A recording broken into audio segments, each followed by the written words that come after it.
My son came with files from a different school, the MISD, where it showed that he had been in resources classes. Well, when I sent him over to DISD, I just assumed that they would read the files and know that he was a special needs child. The teacher asked him to read. He could not read. He stormed out the class. They wrote him a ticket for leaving school.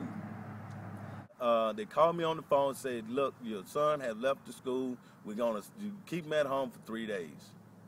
I asked them why they expelled him. They said he just stormed out the class. They didn't tell me that the reason why he was just thrown out the class.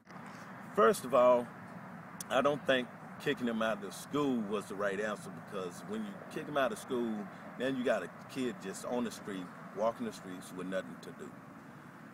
Second of all, I feel like they should have had something in place, a system in place to help him to find out what was really going on, instead of just sending him home back to the streets. For me to wind up having to visit him at Lusteric Justice Center because he done got in trouble because he felt like there's no hope for him.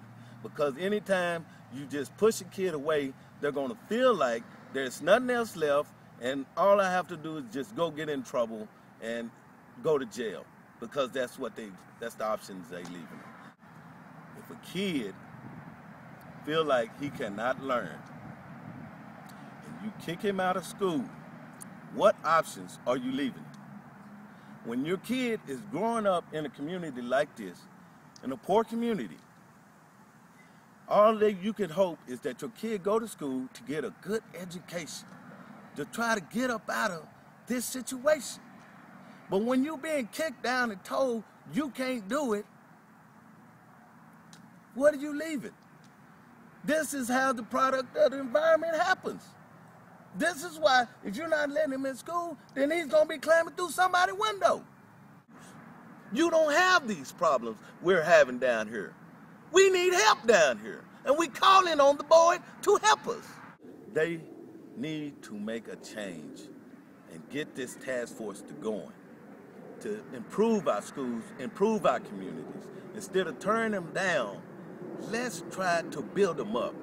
Without this being passed, our community, our schools will continue to decline and go down.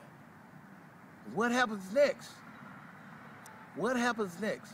Is this just a fuse to keep the generation of money flowing through the prison system? Is this the way the government keeps it going? Because this is all we see down here. This is all we see. We have the lowest education rate in 48 states. Something has to change.